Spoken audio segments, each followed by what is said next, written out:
This conference will now be recorded. अऊज़ु बिल्लाहि मिनश शैतानिर रजीम बिस्मिल्लाहिर रहमानिर रहीम rabbi इश्रह ली सदरी व यस्सिर ली अमरी वहलुल उक़दतम मिन लिसानी यफ़क़हू क़ौली रब्बि ज़िदनी इल्मा अल्लाहुम्मा अरिनल हक़्क़ हक़्क़न वरज़ुक़ना इत्तिबाअह व अरिनल बातिला बातिलन वरज़ुक़ना इज्तिनाबा आमीन या रब्बल आलमीन अल्लाहुम्मा तहिर क़ुलूबना मिनन निफ़ाक़ व अअमालना मिनर रिया व अलसिनतना मिनल कज़िब व अअयुनना मिनल ख़ियाना फ़इन्नका तअलमु ख़ाइनतल अअयुनि व मा तुख़फ़िस सुदूर आमीन या रब्बल आलमीन। जी बच्चे, बिस्मिल्लाहिर्रहमानिर्रहीम। हम लोगों ने IFRS 16 पढ़ना शुरू किया और उसके कुछ क्वेश्चंस मैंने आप लोगों को कल सॉल्व करवाए थे। एक क्वेश्चन मैंने आपको होमवर्क में दिया था, उम्मीद है आप लोगों ने कर लिया होगा। जी, किया था कल क्वेश्चन। बड़ा एक अच्छा सवाल है, रिवीजन लेवल क्वेश्चन है जो मैंने आप लोगों को रेफर किया था लासानी का।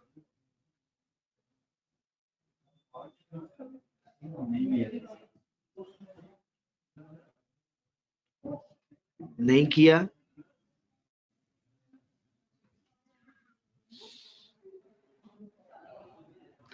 जी, आंसर्स तो नहीं है उसके वैसे रेडी, जैसे भी रफ फॉर्म में है मैं आपको सेंड कर दूंगा। हाँ, असाइनमेंट मैं आपको सेंड कर देता हूँ। जी, मैं असाइनमेंट आज आप लोगों को भिजवा दूंगा, लेकिन आप में से किसी ने मेरे से असाइनमेंट मांगी नहीं। अरहम साहब ने कहा था, लेकिन वो क्वेश्चंस दो थे, मैंने वो आप लोगों के साथ ग्रुप में शेयर कर दिए थे। वो पास पेपर्स जो दो क्वेश्चंस मैंने आप लोगों को सॉल्व करवाए थे।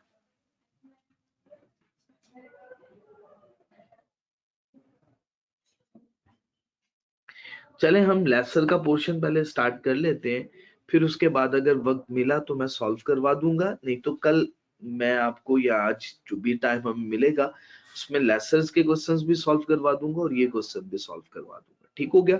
तो हम पहले डिस्कस कर लेते हैं लेक्चर, फिर उसके बाद क्योंकि बहुत सारे क्वेश्चंस ऐसे हैं जो लेक्चर और लेसी के कंबाइन है, मैं वो क्वेश्चन भी आपको सॉल्व करवा दूंगा। ठीक हो गया? आप लोगों ने नोट कर लेना आप ये कि वो क्वेश्चन मैंने आपको सॉल्व करवाना है। ठीक है, चलें जी। आऊज़ु बिल्लाहि मिनश शैतानिर रजीम बिस्मिल्लाहिर रहमानिर रहीम। क्विकली रिवाइज कर रहे हैं, जहां पे आप लोगों को प्रॉब्लम हो, बात समझ में ना आए, मेरे से पूछ लीजिएगा। ठीक है, मैं इस अजम्पशन के साथ कि आपको सारी बातें समझ में आ रही हैं, जल्दी जल्दी से लिखता जाता हूँ, जल्दी जल्दी से बताता जाता हूँ। जी, सबसे पहले हम पढ़ने वाले हैं लेक्चर। आपको याद होगा हम लोगों ने लेसर की डेफिनेशन पढ़ी थी। हमने कहा था वो एंटिटी जो राइट ट्रांसफर करती है लेसी को एक अंडरलाइंग एसेट के यूज का लेसर कहलाती है। ठीक हो गया? जब हम लेसर की बुक्स पढ़ते हैं तो लेसर की बुक्स पढ़ने से पहले हम ये कहते हैं कि लेसर 3 टाइप्स का हो सकता है। सबसे पहला लेसर कहलाता है सिंपल लेसर। ठीक हो गया जी? फर्स्ट वन लेसर को हम क्या बोलते हैं? Simple laser. दूसरा लेसर कहलाता है dealer lessor. Third one and the last one lessor कहलाता है मैन्युफैक्चरर लेसर। तो लेसर कितनी टाइप्स के हुए? 3 टाइप्स के।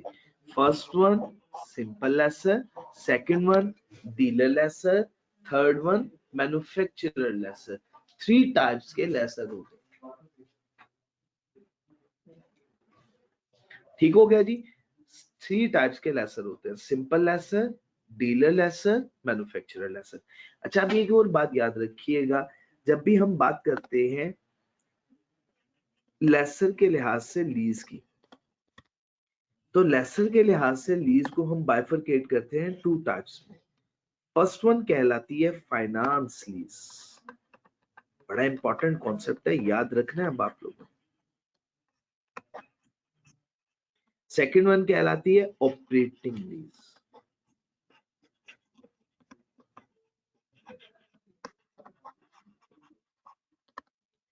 Finance lease and operating lease. अच्छा जी, अब हम बात करने वाले हैं कि फाइनेंस लीज में और ऑपरेटिंग लीज में फर्क क्या होता है। हमें कैसे पता चलेगा ये लीज फाइनेंस लीज है या ये ऑपरेटिंग लीज है, और सेकेंडली इसमें फर्क क्या है। पहले हम फर्क को समझते हैं, फिर उसके बाद एग्जाम में जब भी क्वेश्चन आएगा लेस का, तो हमें पहले ये जानना होगा कि क्या ये लीज फाइनेंस लीज है या ये ऑपरेटिंग लीज है, क्योंकि लेसी के लिहाज से तो लीज को हम ऐसे बाइफरकेट करते ही नहीं थे। लेसी के केस में हर लीज के लिए हम एंट्री सेम पोस्ट किया करते थे, हम राइट ऑफ यूज एसेट को डेबिट कर देते और लीज लायबिलिटी को क्रेडिट कर दिया करते। But in case of lessor हमें पहले ये जानना होता है क्या लीज फाइनेंस लीज है या ये लीज ऑपरेटिंग लीज है।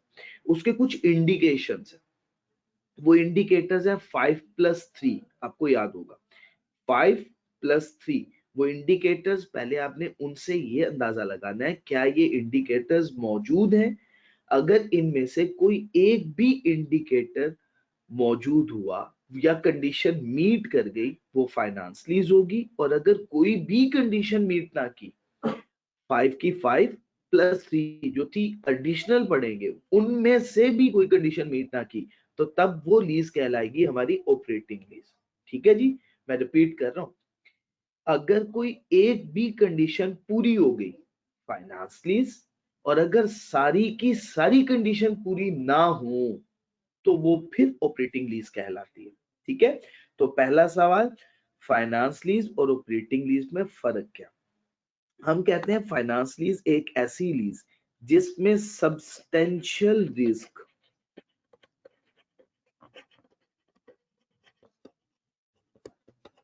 And reward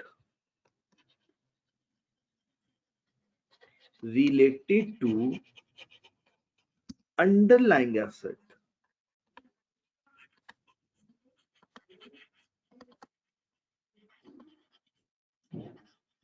transfer from lessor to lessee। एक ऐसी लीज जिसमें अंडरलाइंग एसेट का सब्सटेंशियल रिस्क लेसर से लेसी को ट्रांसफर हो जाए, ऐसी लीज को हम कहते हैं फाइनेंस लीज। क्लियर हो गया जी बच्चे। अच्छा, अब on the other hand operating lease क्या कहलाती है।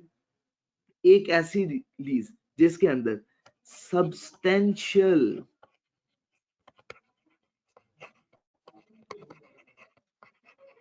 Risk and reward does not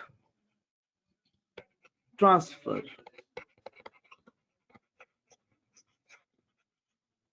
from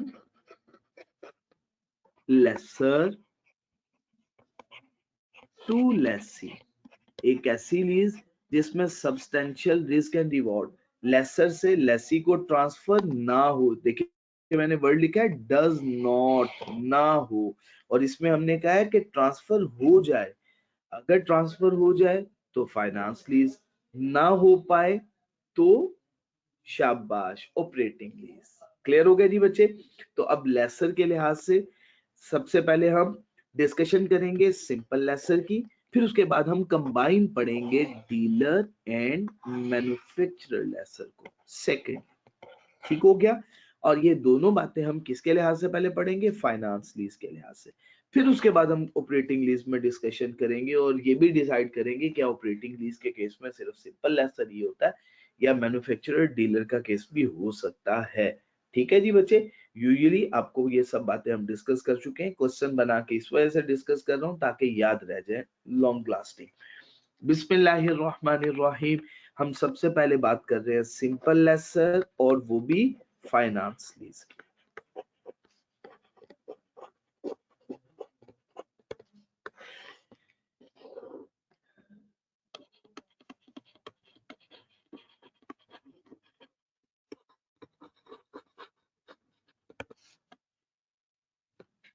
जी, यहां तक बात क्लियर हो गई। अच्छा, अब फाइनेंस लीज की 5 कंडीशंस सबसे पहले हम डिस्कस करते हैं। सबसे पहली कंडीशन फाइनेंस लीज की क्या थी, हमने पढ़ा था कि अगर तो ट्रांसफर ऑफ ऑनरशिप हो रही हो, transfer of ownership, ownership transfer हो जाए, transfer of ownership from lessor to lessee at the end of lease term. Lease term के एंड पे ऑनरशिप ट्रांसफर हो जाए लेसर से लेसी को। अच्छा फर्स्ट वन कंडीशन तो ये है। अच्छा सेकंड वन कंडीशन क्या होगी? सेकंड वन कंडीशन है purchase option.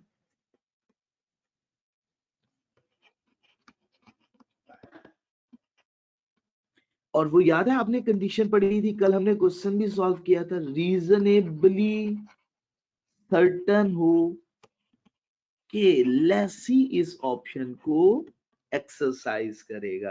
Reasonably certain that the Lesi would exercise, क्या करेगा जी? इस ऑप्शन को एक्सरसाइज करेगा, वुड एक्सरसाइज द ऑप्शन।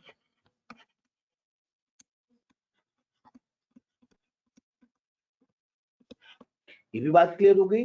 अच्छा अब ये याद रखिएगा, मैं इन दो पॉइंट्स को अमूमन कह देता हूँ, ये ट्रांसफर ऑफ ऑनरशिप के लिहाज से, ठीक है जी। उसके बाद हम बात करते हैं थर्ड वन पॉइंट।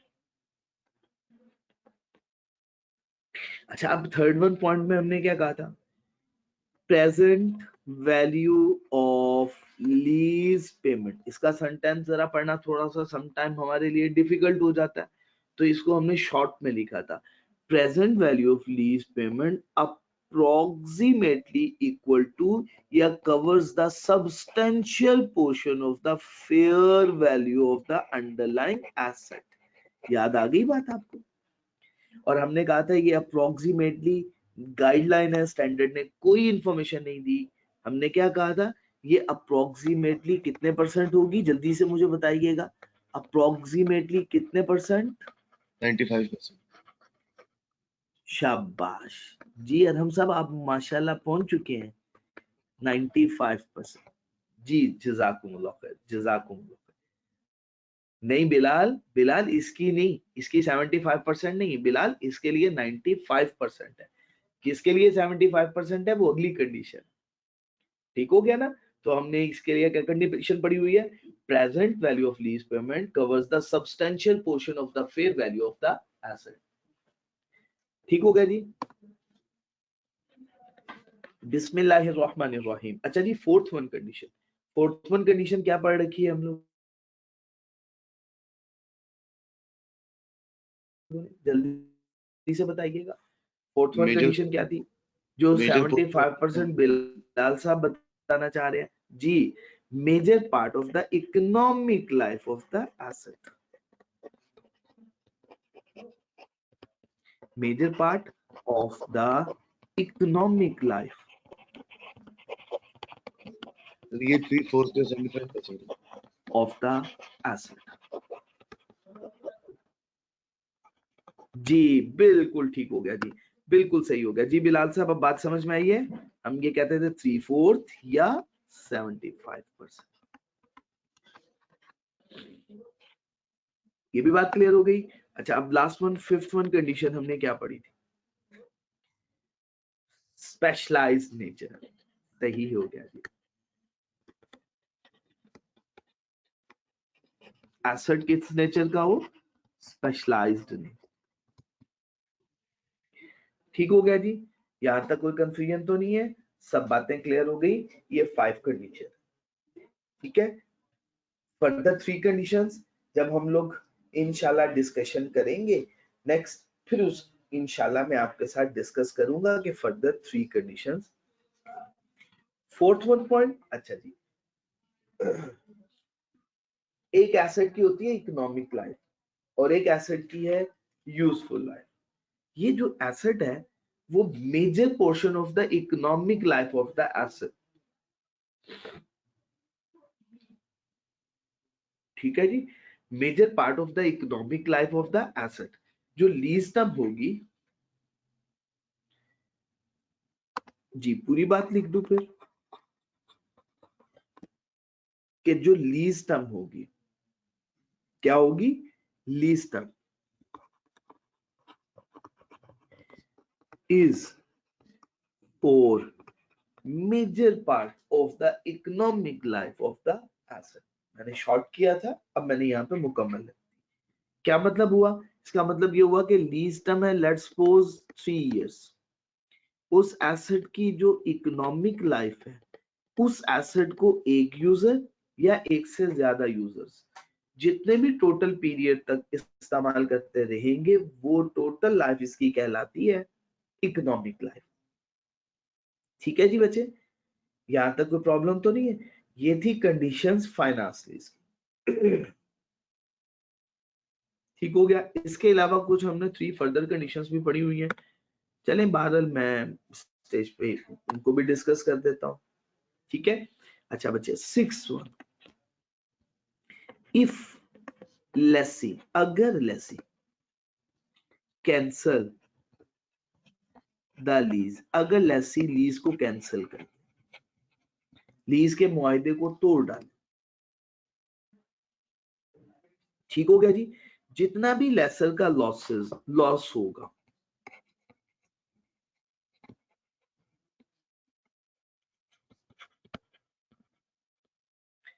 जी जितना भी लॉस होगा लेसर का,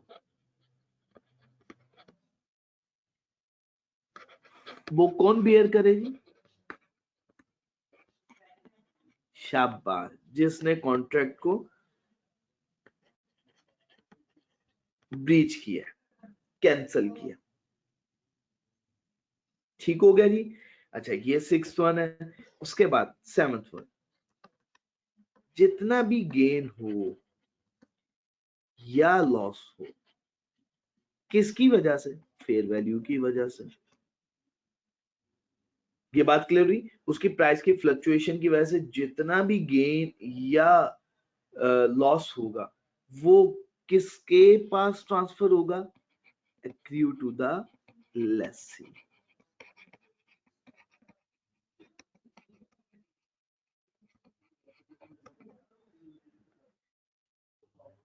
ठीक हो गया जी। चलें 8th वन, अब ये कंडीशन हम ऑलरेडी डिस्कस कर चुके हैं। लेसी के पास ये एबिलिटी हो कि वो कंटिन्यू कर सकता है लीज को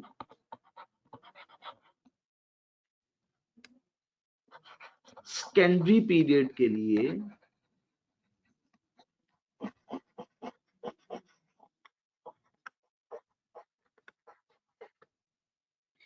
बट उस सेकेंडरी पीरियड में जो रेंट होगा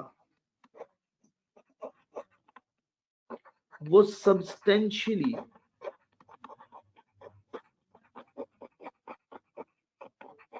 लोअर होना चाहिए।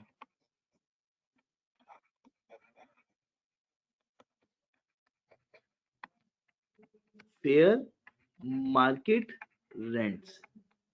ठीक हो गया जी।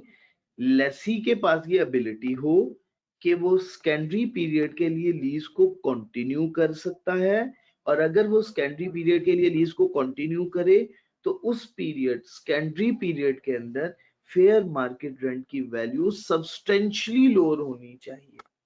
ठीक हो गया जी बच्चे। अच्छा, 7th वन सिचुएशन क्या है?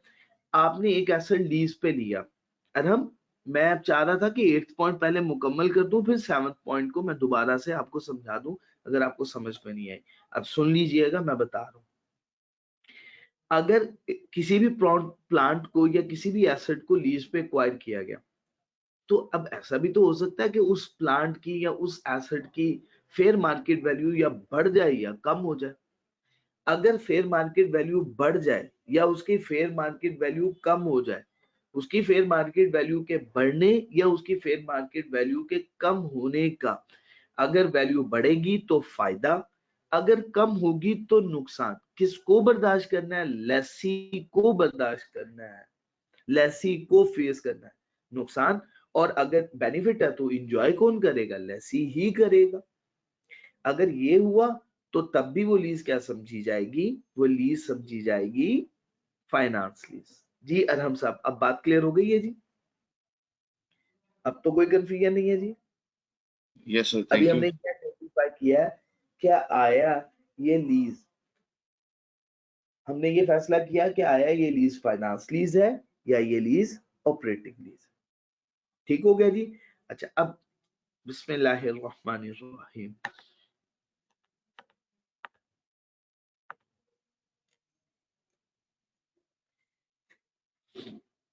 अच्छा अब हम लेसर की अकाउंटिंग पढ़ रहे हैं ना जी।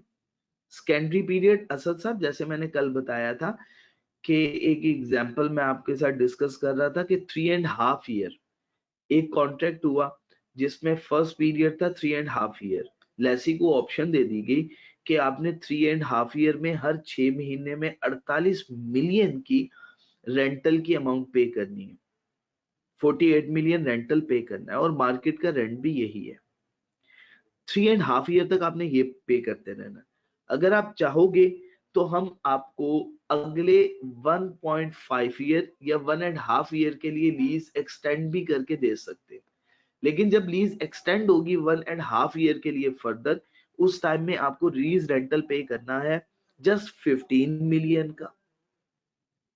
अब मार्केट के अंदर रेंटल की फेयर मार्केट वैल्यू तो 48 मिलियन है और उसको 1.5 ईयर नेक्स्ट 1.5 ईयर के लिए कितने पैसे पे करने होंगे? 15 मिलियन, जो कि मार्केट के रेंट से सब्सटेंशियली लोअर है। अब आप मुझे बताइएगा क्या वो ये ऑप्शन एक्सरसाइज करेगा या नहीं करेगा?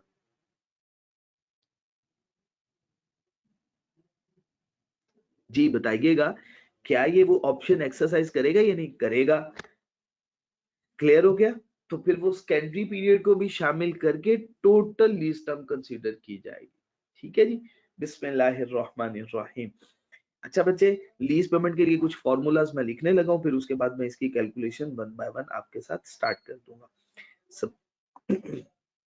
सबसे पहले lease payment.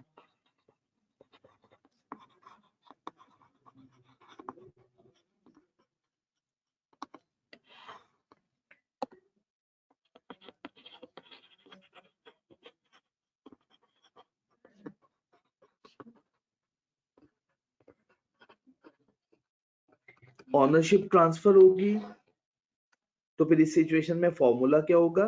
Lease payment is equal to down payment plus lease rentals plus purchase option अगर हुई तो।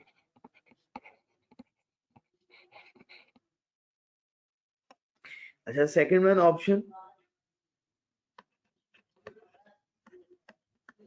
Eight the end of lease term transfer of ownership नहीं होगी।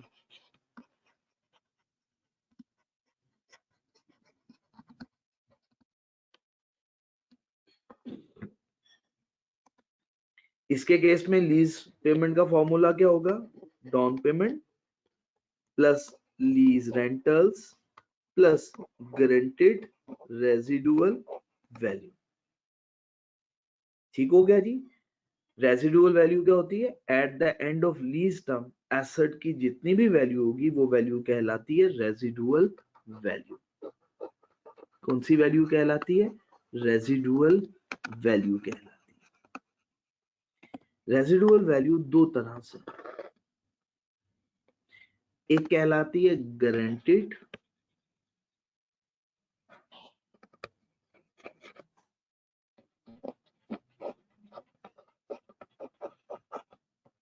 रेजिडुअल वैल्यू और सेकंड वन कहलाती है अनगारंटीड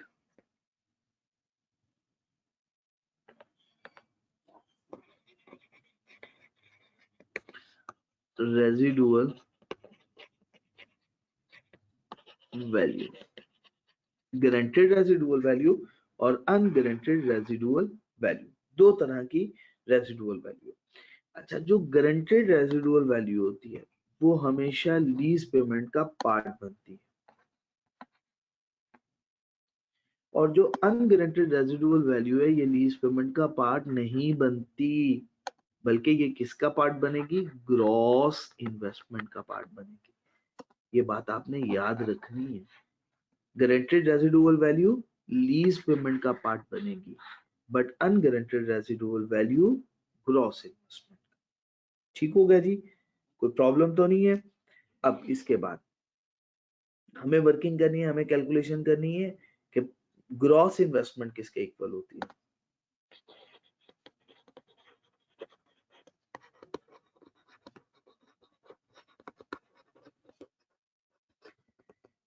ग्रॉस इन्वेस्टमेंट का formula होता है gross investment is equal to lease payment plus unguaranteed residual value. अच्छा, मैं इसके लिए यूज कर रहा हूं GRV, एब्रीविएशन नहीं है लेकिन वर्किंग में आप यूज कर सकते हो, और अनगारंटेड के लिए यूज कर रहा हूँ अनगारंटीड URV, एब्रीविएशन नहीं है यूनिवर्सल, लेकिन मैं सिर्फ वर्किंग के लिए यूज कर रहा हूँ, फेस में कभी भी इसको यूज मत कीजिएगा।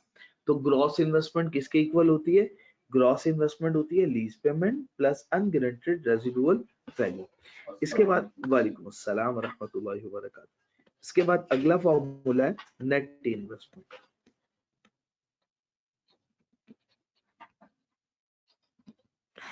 नेट इन्वेस्टमेंट का क्या फॉर्मूला जी? Net investment is equal to present value of lease payment plus present value of unguaranteed residual value. याद रखना है क्या फॉर्मूला नेट इन्वेस्टमेंट का? Present value of lease payment plus present value of unguaranteed residual value. उसके बाद last one formula unearned finance income.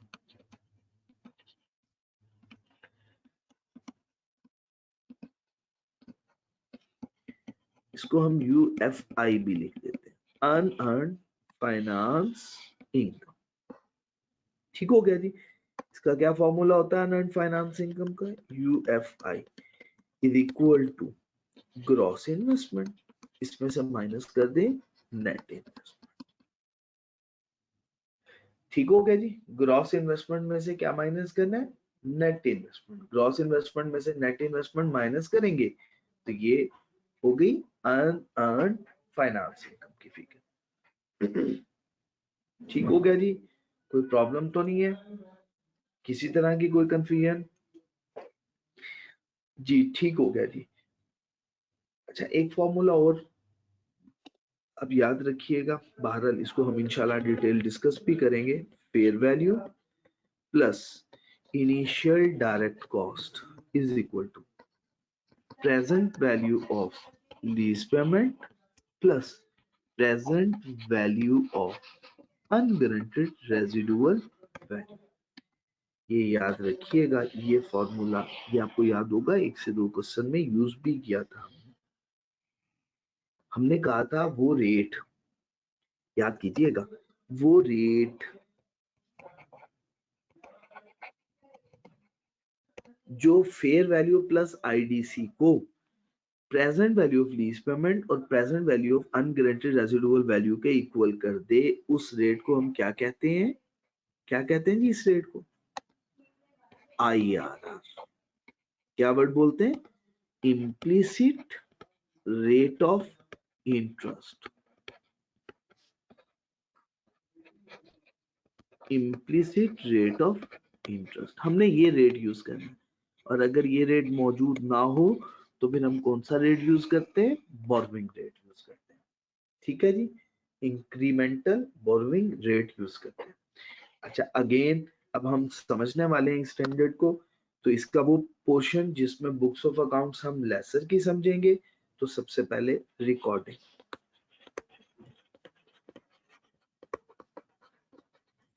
Recording किस date पे होगी? At commencement date, at lease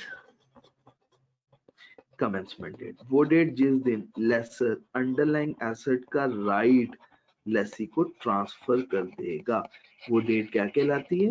lease commencement date कहलाती है। अच्छा, इस पे हम एंट्री क्या पोस्ट करेंगे?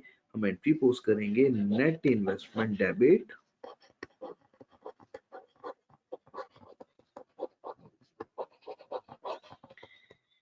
क्लियर हो गया जी।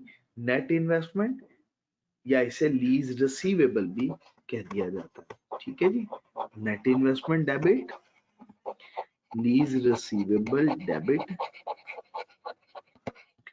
और हम क्रेडिट किसे करते हैं? या एसेट को क्रेडिट करते हैं या बैंक। एनालिसिस क्या हुआ, एक तरफ हमारा एसेट बढ़ गया, दूसरी तरफ हमारा एसेट कम हो गया। कोई प्रॉब्लम तो नहीं है जी, यहाँ तक एंट्री क्लियर हो गई, किसी तरह की कोई कंफ्यूजन? ठीक है, अच्छा जी बच्चे, मेजरमेंट के लिए हम मेजरमेंट ऑलरेडी डिस्कस कर चुके हुए हैं। मेजरमेंट आपको पता है, इनिशियल मेजरमेंट में हमने जो लीज पेमेंट के फॉर्मूलाज भी यूज किए, वही मेजरमेंट।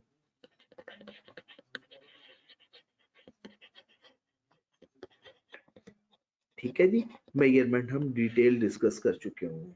और सब्सिक्वेंट मेजरमेंट में आपको नेट देखें, ये एसेट तो हमने डी रिकॉग्नाइज कर दिया। अब एसेट जब हमने अपनी बुक्स ऑफ अकाउंट्स में से डी रिकॉग्नाइज कर दिया, तो क्या फाइनेंस लीज के केस में लेसर अपनी बुक्स में डेप्रिसिएशन चार्ज करेगा? नहीं करेगा, बिल्कुल ठीक है। फाइनेंस लीज के केस में एसेट में डेप्रिसिएशन चार्ज नहीं करेगा। ठीक है जी, ये याद रखनी है बात। अच्छा, अब नेट इन्वेस्टमेंट में क्या होगा, इंटरेस्ट एक्रू होगा। जब इंटरेस्ट एक्रू होगा तो उसकी एंट्री क्या पोस्ट की जाएगी, वो मैं एंट्री आपको बता देता हूँ। जब इंटरेस्ट एक्रू होगा तो हम उसकी एंट्री क्या पोस्ट करेंगे।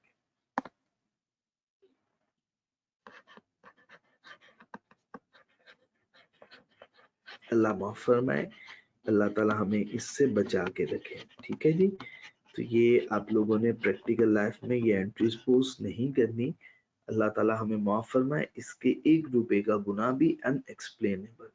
अल्लाह के नबी सल्लल्लाहु अलैहि वसल्लम ने कहा, बड़ी सख्ती से मना किया है इसके ऊपर भी, और अल्लाह रब्बुल इज्जत का फैसला है कुरान पाक में, कहा सूद से बाज आ जाओ, नहीं तो अल्लाह और उसके रसूल के खिलाफ ऐलाने जंग कर दो।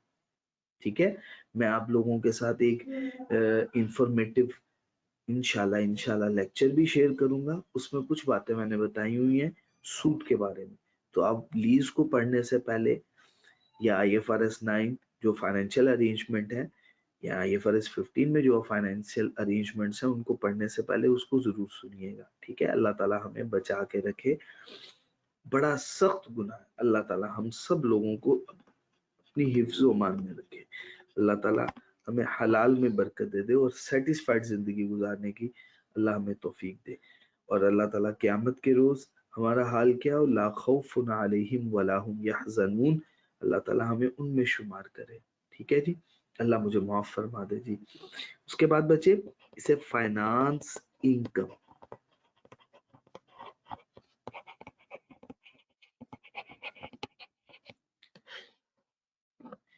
एनालिसिस क्या होगा, एक तरफ इंक्रीज इन एसेट और दूसरी तरफ इंक्रीज इन इनकम। ठीक है, ये अदर इनकम है, इसको मैं आई से लिख देता हूँ ताकि आपको कोई कंफ्यूजन ना दे। इंक्रीज इन इनकम हो जाएगी। ये बात क्लियर हो गई आप लोगों को, कोई प्रॉब्लम तो नहीं है, सब बातें क्लियर है। लेसर के केस में lease receivable net investment record होगा, फाइनेंस इनकम रिकॉर्ड होगी, और वो डेप्रिसिएशन चार्ज नहीं करेगा। क्यों नहीं करेगा, क्योंकि उसने substantial risk and reward transfer कर दिया। अच्छा जी, उसके बाद हम अगला, जब इसको पेमेंट रिसीव हो जाएगी नेट इन्वेस्टमेंट के अगेंस्ट, तो एंट्री क्या पोस्ट होगी जी, शाबाश, बैंक डेबिट और नेट इन्वेस्टमेंट क्रेडिट।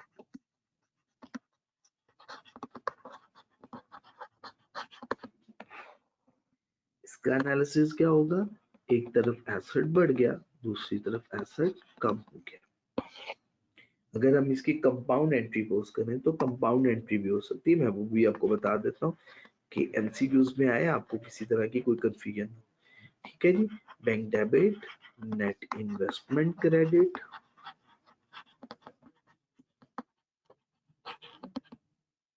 और हम नहीं, अल्लाह माफ फरमाए, इंटरेस्ट इनकम क्रेडिट। एसेट बढ़ गया, ये एसेट कम हो गया, इनकम बढ़ गई। ठीक है जी, किसी तरह की कोई प्रॉब्लम इन एंट्रीज में, उसके बाद हम सीखते हैं प्रेजेंटेशन।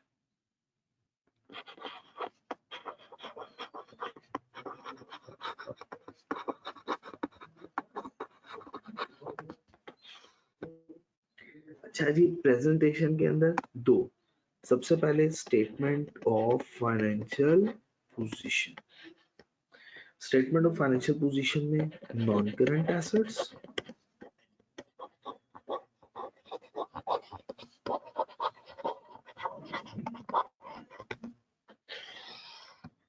नॉन करंट एसेट में net investment.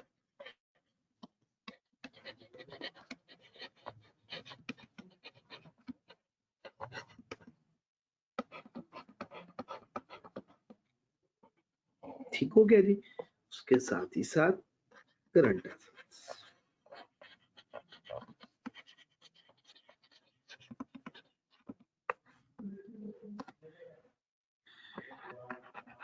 Current portion of net investment,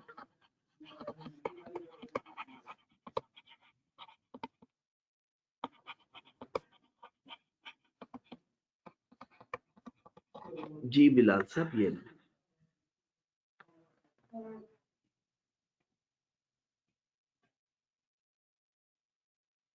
जी बिलाल साहब, जब आप लोग नोट कर लें मुझे जरूर बता दीजिएगा ताकि मैं आगे कंटिन्यू करूं।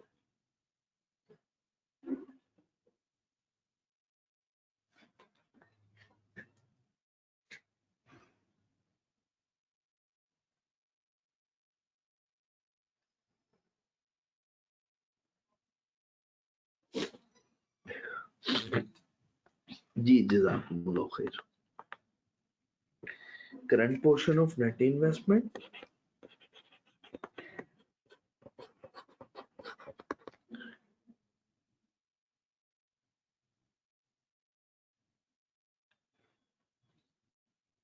Interest receivable.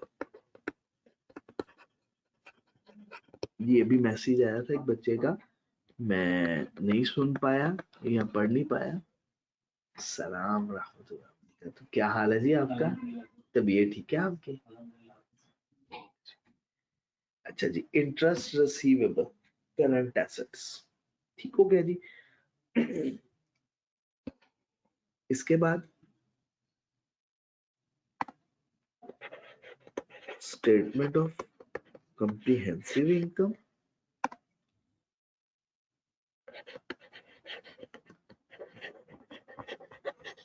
इंटरेस्ट या इसको फाइनेंस कहते हैं, तो ये सूद इनकम।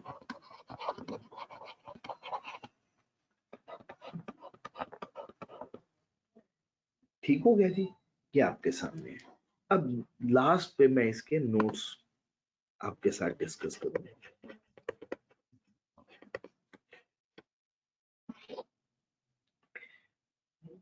ठीक है जी, तो हम इसके लिए नोट्स बनाने लगे।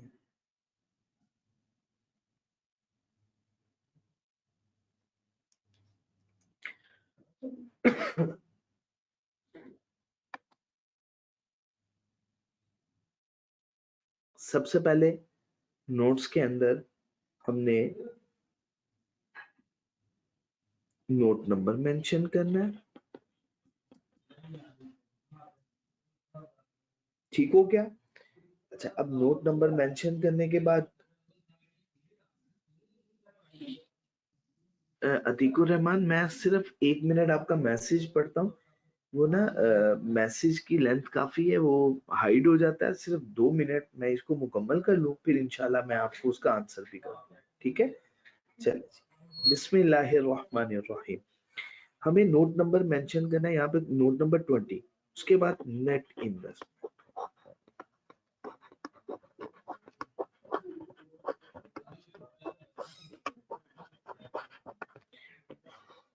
ठीक हो गया।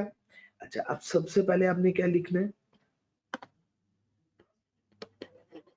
लीज पेमेंट्स, या हम इसे कह सकते हैं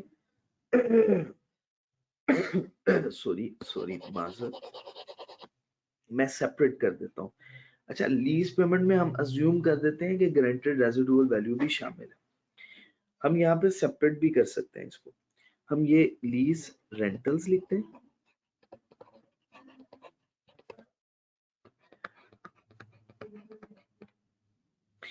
अच्छा, इसमें हम ऐड करेंगे गारंटीड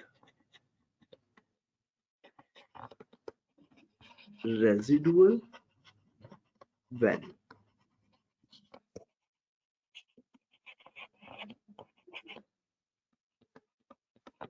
ये फिगर कहलाएगी लीज पेमेंट की फिगर।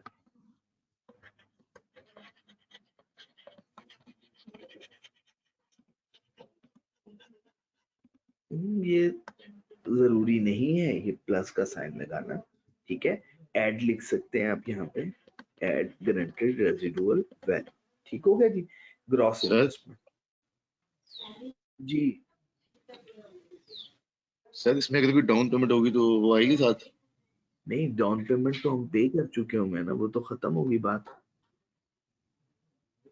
या रिसीव कर चुके हैं, लेसी का केस होगा तो पे कर चुके होंगे, वो तो वैसे ही उसकी तो हमने नोट्स डिफरेंट डिस्कस किए। लेकिन अगर लेसर की बात कर रहे हैं तो लेसर तो रिसीव कर चुका होगा, बात खत्म होगी, ठीक है। ये जो इन फ्यूचर उसे रिसीव होनी है अमाउंट्स, वो तो सारी की सारी वही लिखी जाएंगी यहाँ पे। अच्छा जी, इसके बाद रेजिडुअल वैल्यू आपने ऐड कर ली। अब कौन सी रेजिडुअल वैल्यू रह गई है? अनगारंटेड। बिल्कुल ठीक हो गया, शाबाश। क्या ऐड करनी है? अनगारंटेड।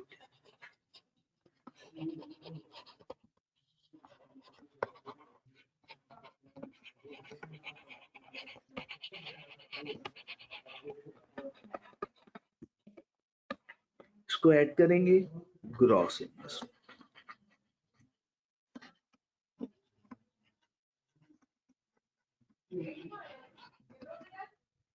फिगर है ग्रॉस इन्वेस्टमेंट की, ठीक हो गया जी। अब इसमें से माइनस करना है, लेस करना। जो फॉर्मूलाज ऊपर बताए हैं वही है सारे के सारे। वैसे लेस किसे करना है? Unearned finance.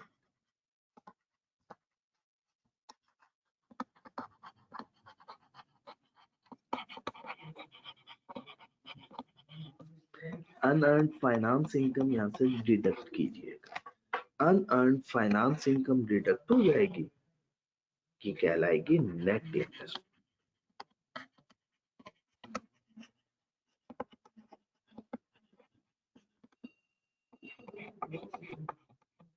ठीक हो गया। अब इसमें से लेस कर देना करंट पोर्शन।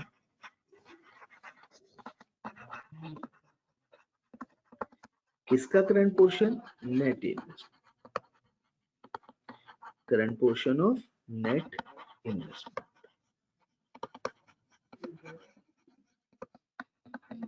इसमें से डिडक्ट कर देना, ठीक हो गया। अब ये जो रिमेनिंग बैलेंस है ये non current portion, non current asset में नेट इन्वेस्टमेंट। अच्छा, इसी तरह से जितने भी नोट नंबर हमने लिखा उसी के साथ यहाँ पे अब नोट नंबर 20.1 क्या होगा? Maturity analysis.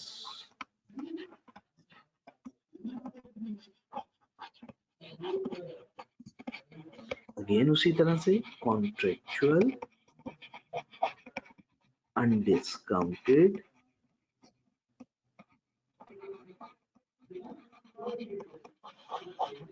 Cash flows. Contractual undiscounted cash flows.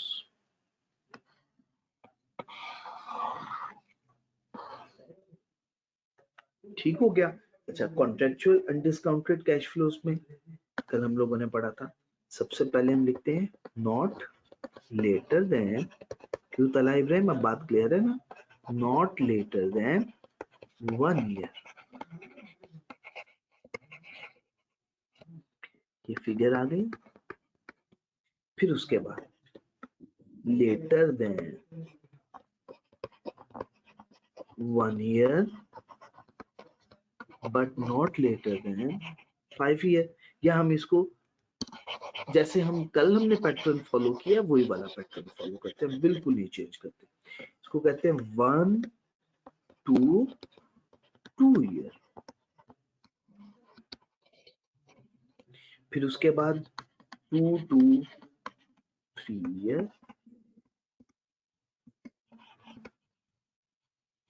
फिर 3 to 4 ईयर,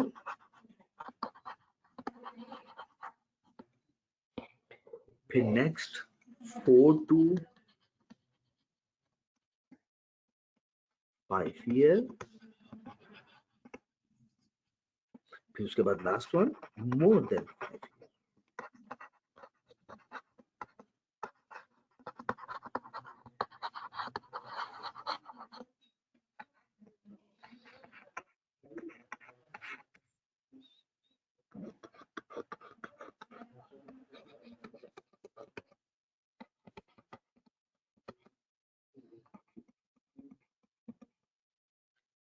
ठीक हो गया जी ये। और उसके बाद description.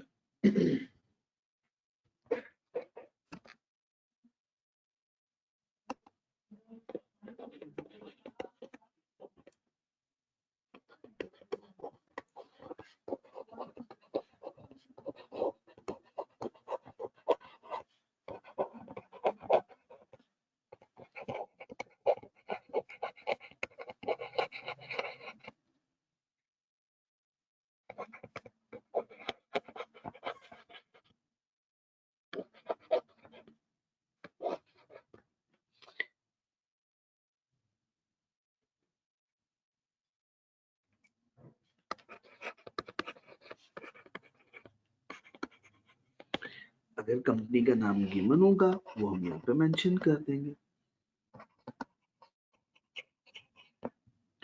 Lease rental receivable in areas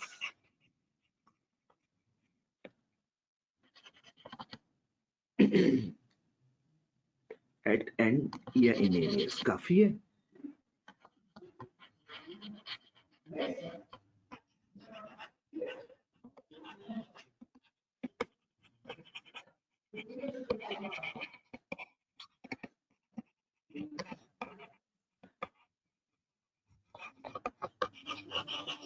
जितने परसेंट भी होगा, और अगर पर एनम है तो पर एनम,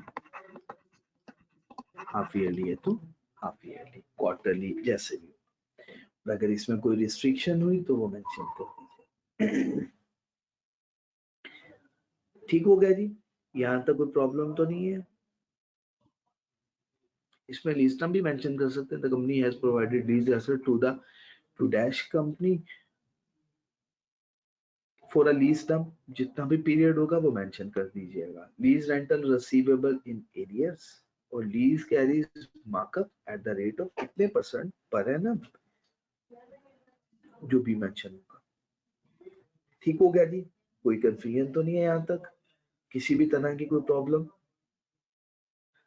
सब बातें समझ में आ गई है जी? अच्छा, मैन्युफैक्चरर और डीलर लाइसेंस के केस में क्या फर्क होता है, वो फर्क मैं आपको समझा दूं, फिर उसके बाद अगर हमें मौका मिलता है तो हम एक सवाल कर लेंगे। ठीक हो गया? बाकी जो इसके कॉम्प्लेक्स क्वेश्चंस हैं जिसपे हमें रिक्वायर्ड टाइम चाहिए वो हम डिसाइड कर लेंगे, इसकी अच्छी बास पेपर्स की प्रैक्टिस कर लेंगे, क्योंकि इसका जो रिसेंट अटेम्प्ट में क्वेश्चन आया है बच्चों को उसने काफी टफ टाइम दी है एग्जाम। ठीक है, तो वो मैं इंशाल्लाह आपके साथ डिटेल डिस्कस करना चाह रहा हूँ। तो उसको उसके लिए मुझे थोड़ा सा टाइम भी चाहिए, सफिशिएंट टाइम भी चाहिए, तो वो सफिशिएंट टाइम में ही डिस्कस हो पाएगा। लसानी का क्वेश्चन जो बच्चे रिक्वेस्ट कर रहे हैं, और एक ये मैं इंशाल्लाह डिटेल क्वेश्चंस इसके अलावा भी डिस्कस करना चाह रहा हूँ, कुछ करवा दूंगा, कुछ आपको रेफर कर दूंगा। बिस्मिल्लाहिर्रहमानिर्रहीम। अच्छा जी, बाकी सब चीजें कोई इतना फर्क नहीं है, सिर्फ मैन्युफैक्चरर और डीलर लाइसेंस के केस में क्या फर्क है उस बात को समझ लेते हैं। लेकिन मुझे बताइएगा यहाँ तक जितना भी हम लोगों ने पढ़ लिया, इसमें कोई कंफ्यूजन, कोई बात समझ में नहीं आई, कोई बात पूछना चाहते हो आप मेरे से पूछ सकते हो। क्लियर है जी? चलिए बिस्मिल्लाह।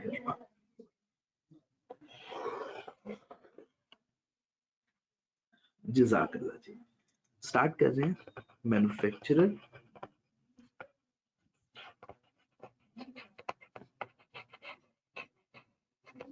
And dealer lessor. अब हम केस डिस्कस करने वाले हैं मैन्युफैक्चरर का और डीलर लेसर का। ठीक हो गया। अच्छा, अब ये होगी फाइनेंस लीज। ये याद रखना, ये कौन सी लीज है? Finance lease.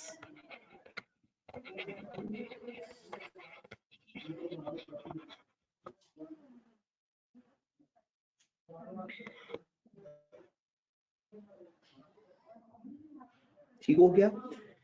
अच्छा, अब फाइनेंस लीज के केस में दो तरह की इनकम जनरेट होगी, मैन्युफैक्चरर और डीलर लेसर। ठीक है। अच्छा, सबसे पहली प्रॉफिट।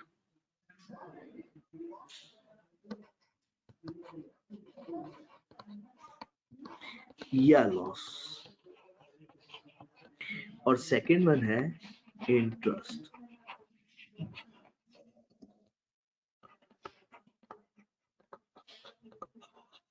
अच्छा जी, प्रॉफिट एंड लॉस की बात अगर हम समझें तो प्रॉफिट एंड लॉस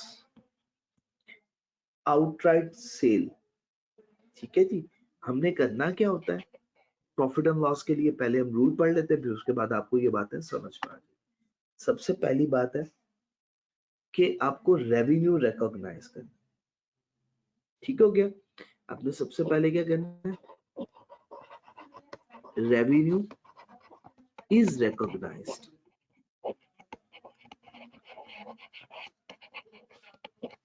रेवेन्यू को रिकॉग्नाइज किया जाएगा एट कमेंसमेंट डेट।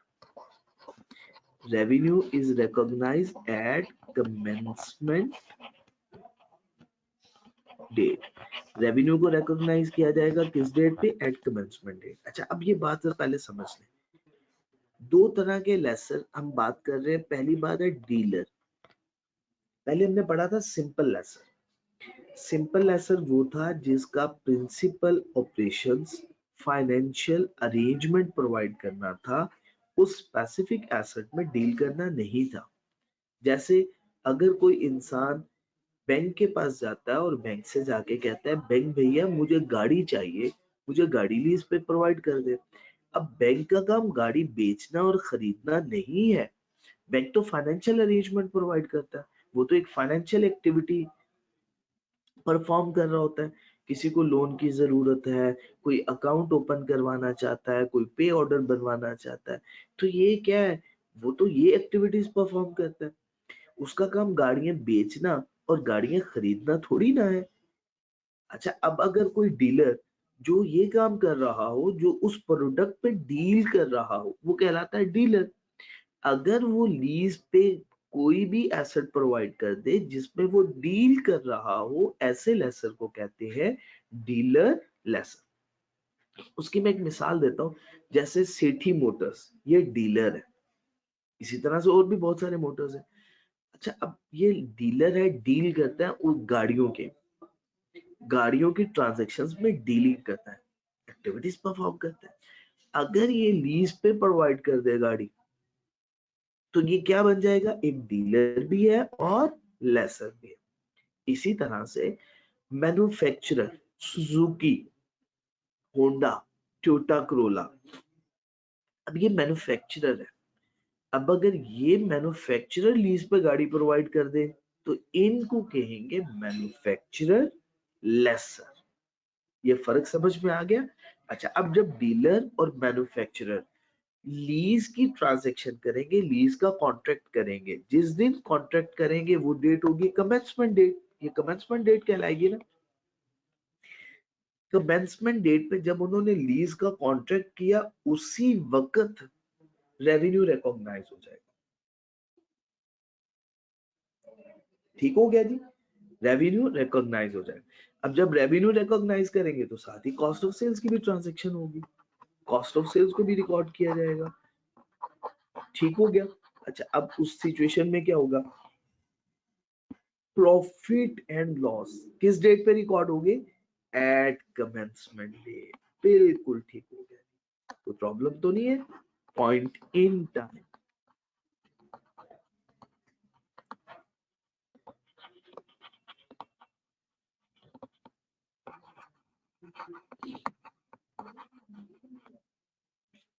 कोई प्रॉब्लम, किसी तरह की कोई कंफ्यूजन? सब बातें समझ में आ गई? अच्छा, अब next one, interest income. Interest income है over the period of lease term. Over the period of lease term इसको रिकॉर्ड किया जाएगा। इसको कैसे रिकॉर्ड किया जाएगा?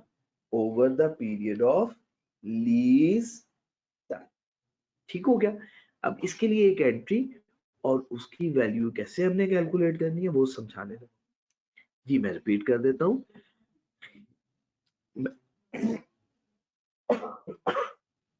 मैन्युफैक्चरर और डीलर लेसर, इनकी दो तरह की इनकम होगी। एक उस एसेट को सेल करने से जो उन्हें प्रॉफिट या लॉस हुआ, उसका रेवेन्यू और उसकी कॉस्ट ऑफ सेल्स उसी वक्त रिकॉर्ड की जाएगी जब ये कमेंसमेंट डेट पे ट्रांजैक्शन होगी। सेकेंडली इंटरेस्ट इनकम, उसकी भी रिकॉर्डिंग होगी। अच्छा, अब ये जो प्रॉफिट एंड लॉस रिकॉर्ड होगा और इंटरेस्ट इनकम की रिकॉर्डिंग होगी, इसको कब कब रिकॉर्ड करना? कमेंसमेंट डेट पे जब लीज का कॉन्ट्रैक्ट होगा, रेवेन्यू तो उसी वक्त रिकॉर्ड हो जाएगा, तो प्रॉफिट भी उसी वक्त रिकॉर्ड हो गया। लेकिन जो फाइनेंस इनकम है, सूद की आमदनी है, वो जैसे जैसे आउटस्टैंडिंग पीरियड एक्रू करेगा, उसी तरह से इंटरेस्ट इनकम भी लेसर अपनी किताबों में रिकॉर्ड करता जाएगा। तो इंटरेस्ट इनकम रिकॉर्ड हो रही होती है ओवर द पीरियड, और प्रॉफिट एंड लॉस या रेवेन्यू रिकॉर्ड होता है एट कमेंसमेंट डेट। ठीक हो गया। अब इसकी एंट्री क्या पोस्ट होती है? इसकी सिर्फ एक एंट्री में फर्क है। अब आपने वो एंट्री समझ ली। इसकी एंट्री क्या होगी? सबसे पहले हम एंट्री पोस्ट करते हैं नेट इन्वेस्टमेंट। पहला aspect debit, net investment.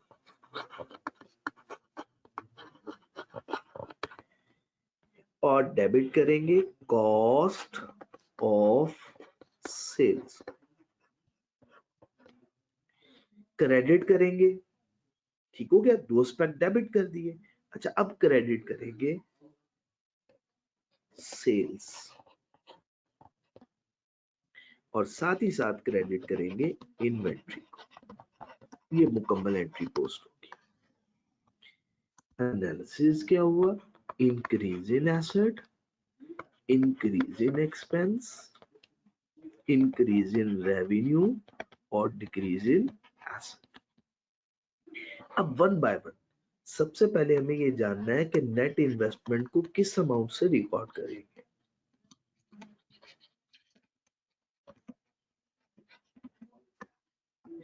Net investment को रिकॉर्ड करेंगे, net investment is equal to present value of lease payment plus present value of unguaranteed residual value. ठीक हो गया। सबसे पहली एंट्री तो ये नेट इन्वेस्टमेंट को इस अमाउंट से रिकॉर्ड करेंगे। अच्छा, अब next cost of sales.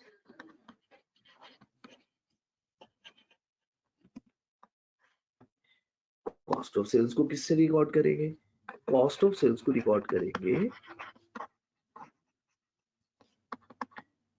Cost, अगर एसेट को मैन्युफैक्चरर ने मैन्युफैक्चर किया है तो कॉस्ट ऑफ प्रोडक्शन हो जाएगी। अगर डीलर है तो उसने तो बाय किया हुआ होगा, तो उसकी कॉस्ट ऑफ परचेज हो जाएगी। इसमें से माइनस करना है present value of unguaranteed residual value. ठीक हो गया। माइनस करना है present value of unguaranteed residual value. अच्छा, इसके बाद फोर्थ वन एस्पेक्ट, बड़ी तवज्जो से सुनिएगा ये बात। अब है सेल्स। सेल्स को किससे रिकॉर्ड करना है? Lower of. मुझे बच्चों ने कहा था कि ये टॉपिक आपने पूरा डिटेल डिस्कस करना है, मैं तभी कोशिश कर रहा हूँ। इस टॉपिक में सबसे ज्यादा लेंथ है, बाकी IAS 12 हो गया, ये जितने भी टॉपिक्स बाकी हमारे रिवीजन में रहते हैं वो इतना ज्यादा टाइम कंज्यूमिंग नहीं होगा हमारे लिए इंशाल्लाह। अच्छा, ये लोअर ऑफ दो फिगर्स, सबसे पहली present value of lease payment या फेयर वैल्यू ऑफ एसेट, इसमें से जो लोअर वन होगी उस पर रिकॉर्ड करना, ठीक हो गया। और लास्ट वन इन्वेंट्री, उसके लिए तो वही रूल होता है ना, लोअर ऑफ कॉस्ट और NRV, ये कॉस्ट पर रिकॉर्ड। ठीक हो गया जी, यहां तक कोई कंफ्यूजन तो नहीं है, सब बातें क्लियर हैं? ठीक हो गया, 1 मिनट दीजिएगा मुझे।